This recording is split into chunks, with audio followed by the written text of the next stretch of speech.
What we have here is the Florida cottonmouth. Florida cottonmouths are probably the third most dangerous snake down here.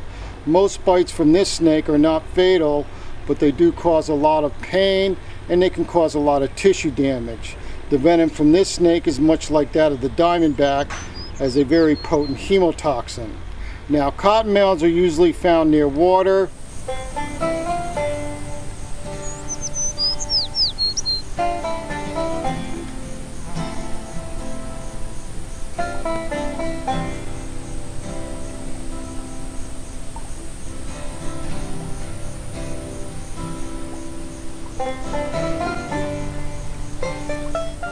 The cottonmouth is very dark, has banding, and it's light underneath the belly with dark brown blotches.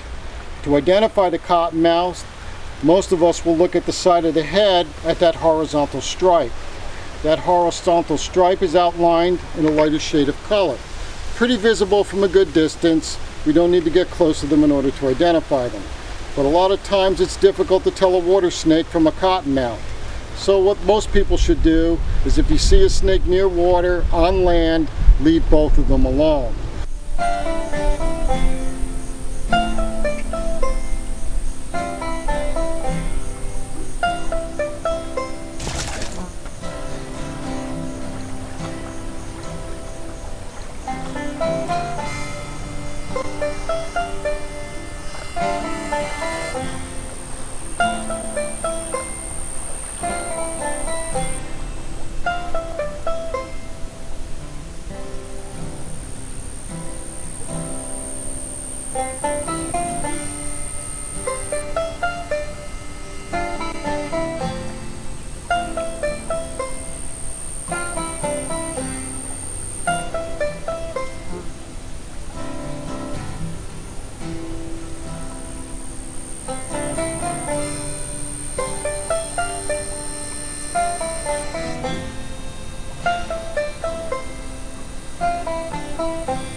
Alright, now we're going to extract some venom from the cottonmouth.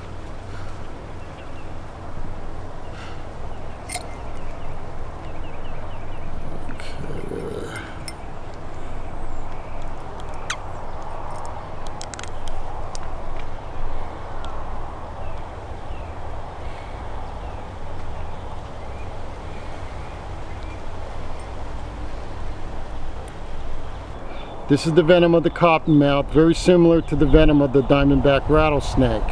The venom of this snake happens to be the same color as the diamondback's venom. It is also a hemotoxin, causing tissue damage and hemorrhaging when bitten by these snakes. But usually the venom of the cottonmouth is not quite as fatal as that of the diamondback.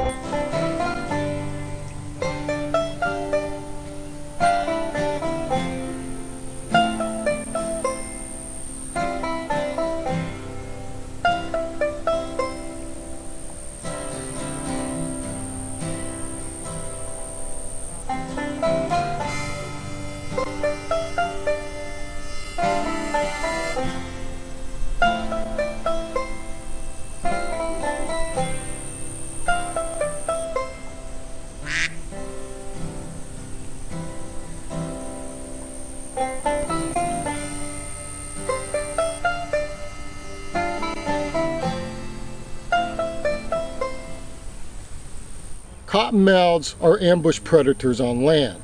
They'll lay in wait camouflaged in their environment. When small mammals come by, or even a frog, the snake will reach out and grab himself a meal. The primary food for a cottonmouth is fish, frogs, baby alligators, and possibly other snakes.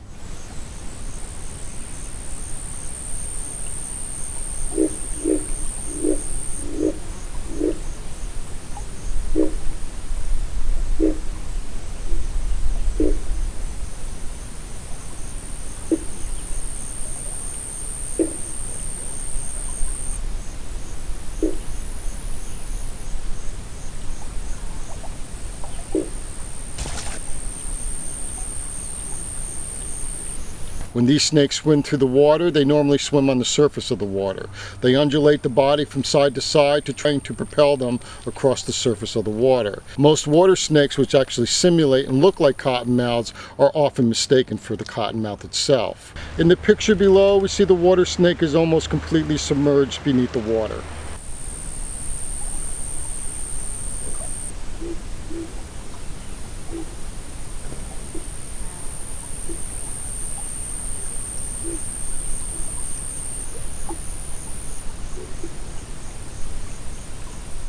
As you can see in the picture above, the cottonmouth swims with 2/3 of the body exposed above the surface of the water.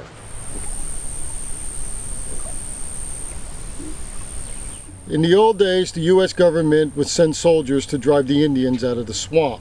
Native Americans had many strategies to protect themselves by utilizing venomous snakes. They would actually hang them from trees by leather straps or place them in alligator dens that were below the ground. When soldiers would actually fall through the surface of the ground, they would be bitten by these snakes inside the alligator dens. As they traveled through the swamps where these snakes were heavy, they would also wind up being bit for improper footwear. The Indians would protect themselves by wrapping palm thatch around their legs as they traveled through these areas, and the snakes were unable to bite through these palm thatches.